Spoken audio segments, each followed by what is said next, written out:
I just woke up. It was at around 10:30 p.m. My mom was there. She was crying. My dad was there. My brother was there. They were so worried. They were wondering, is she going to wake up really?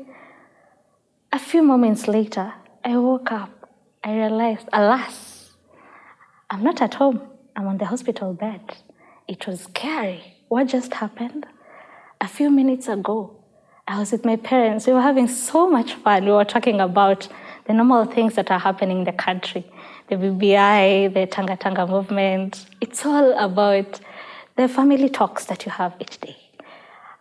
And when I was just there, my mom told me, Grace, you know the machines were beeping and the oxygen levels were just going low, low, low and low.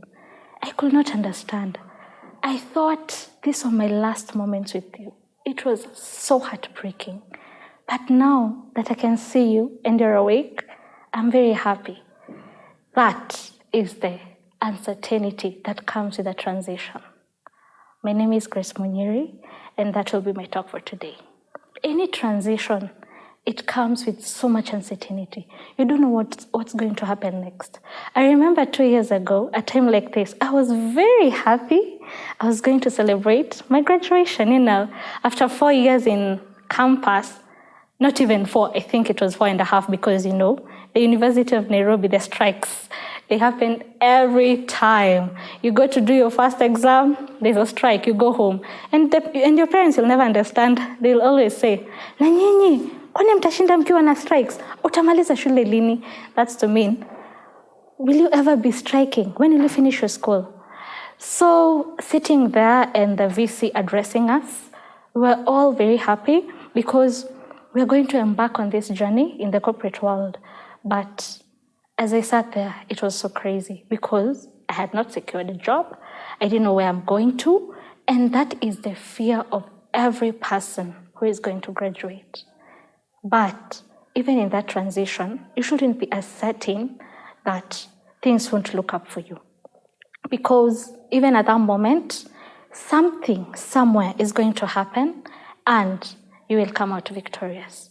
So as the VC continued addressing us, and then we were told, class of 2019, our class group was IO7, actuarial class, you may now stand, and then we stood up, and then we're given the power to read. We were so happy, we threw our cups up, and we're all celebrating.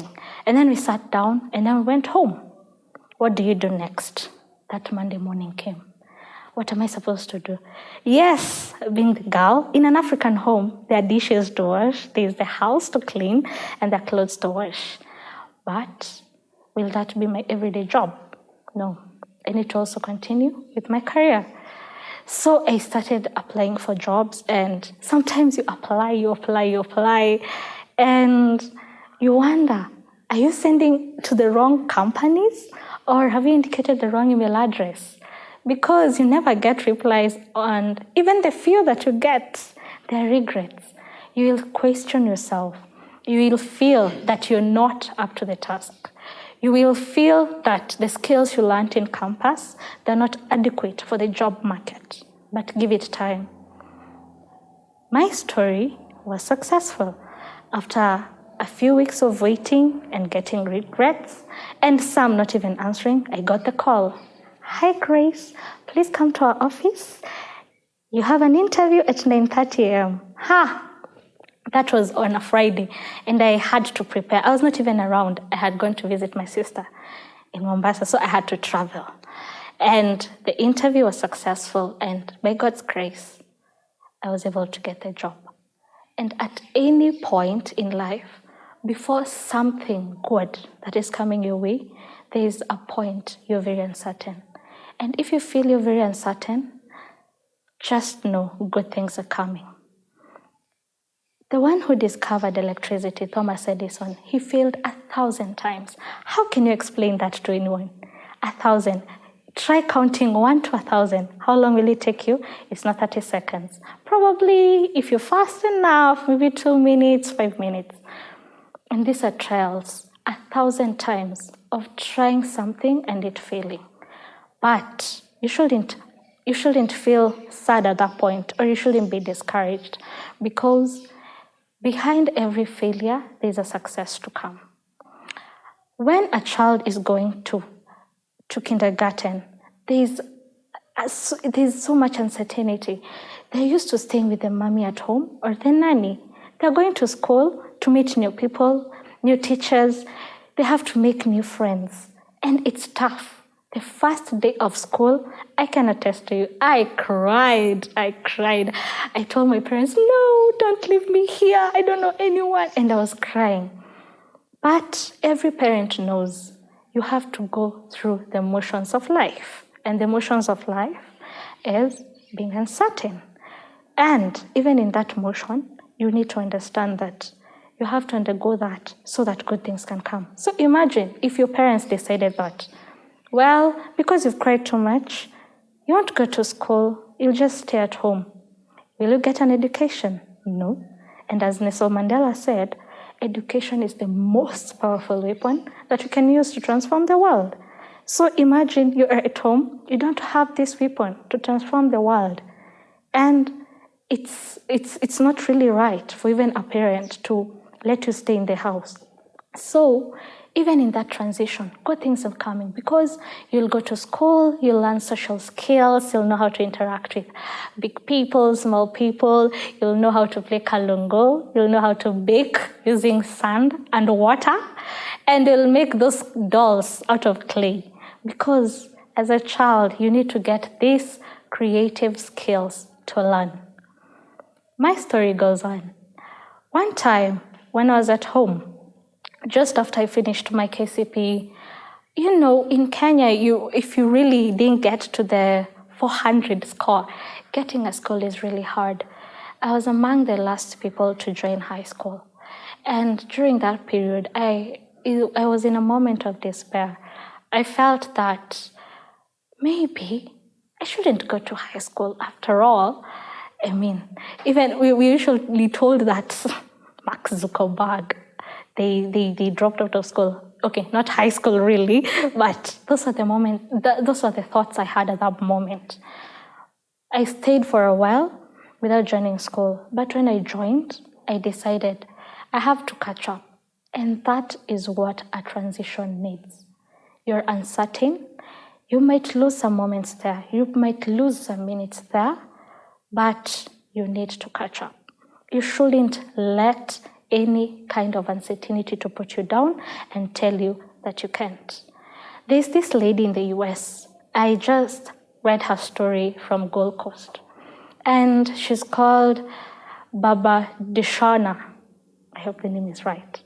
And she tried to contest for the Miss USA 6 times. Not even Miss USA, for her province, for her state, yeah. The first time she tried 6 times and she failed all the 6 times. First trial, second trial, third, fourth, fifth, and 6th. She failed all of them. By the time she was getting to the 6th point, she gave up. She decided that, you know what? It's not a must I do it. I can as well continue, because she was working at a retail shop. She could just continue doing what she was doing. She didn't have to go through the motions of failing each and every time, getting down, getting to the valleys, and all you can reach out for is the thread of hope. But she decided, I am going to give my 7th time the best that I can. And you know what? She won. She became the Miss of her state. Eventually, the next contest, it was for the Miss USA, and she won. And this was the take-home advice that she gave everyone that she met. Do not be afraid of failure, but be terrified of regret. Regret is when you think back and you wonder, maybe I could have done it. Maybe I could have won. Maybe I could have failed. But even if you fail, you have learned. And in your learning, you will do better next time. So why should you let your uncertainty of that transition make you to feel down such that you cannot go forward? Because there's always a win. There's one thing I truly believe in, that failure has its own lesson. You will fail once, you will learn to do better. You'll fail the second time, you'll learn how to do it best. And you'll fail another time, and you'll learn how to do the better of that best. Because it's a learning process. Never let failure put you down.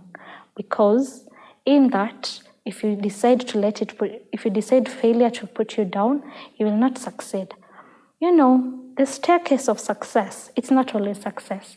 Anyone can tell you that, because you'll fail once, you'll break your leg, you'll break your arm, you'll have a headache the other time, you'll have a stomachache the other time. Every motion that it is there to push you will push you down, because that's our mental state is always trying to be comfortable. Because if you settle for failure, you're settling for comfortability. You decide to sit back. It's easier taking your remote and putting on a Netflix show. I just heard recently that Money Heist season 5 came out. It's easier for you to take that remote and watch Money Heist season 5. But it's hard for you to take that book by Michelle Obama, Becoming, and read it. It's very hard. It's very hard for you to take that book, Who Moved My Cheese, to understand how life is and how to get through the motions of change. It's very hard. Any point of transition that comes with greatness, it is very hard. It needs us to push ourselves out of our comfort zones. It's hard sometimes. You'll feel that, okay, I have sent 1,000 emails. Then I haven't gotten. Just recently, I saw a post on LinkedIn, and this person had tried to apply for scholarships for 25 times. For 25 times, they started applying in 2013. And right now, we're in 2021. Those are 8 years of constant failure. But eventually, they got even better than what they were looking forward to. You might be in your job. It's really toxic. You know your skill, and you can get something which is better. But you decide to settle for it. Everyone will tell you, truth be told, Kenya hakuna jobs. That is to mean, Kenya, there are no jobs. Everyone will tell you that. And it's the truth. But will you believe it? What you allow your mind to conceive is what you achieve.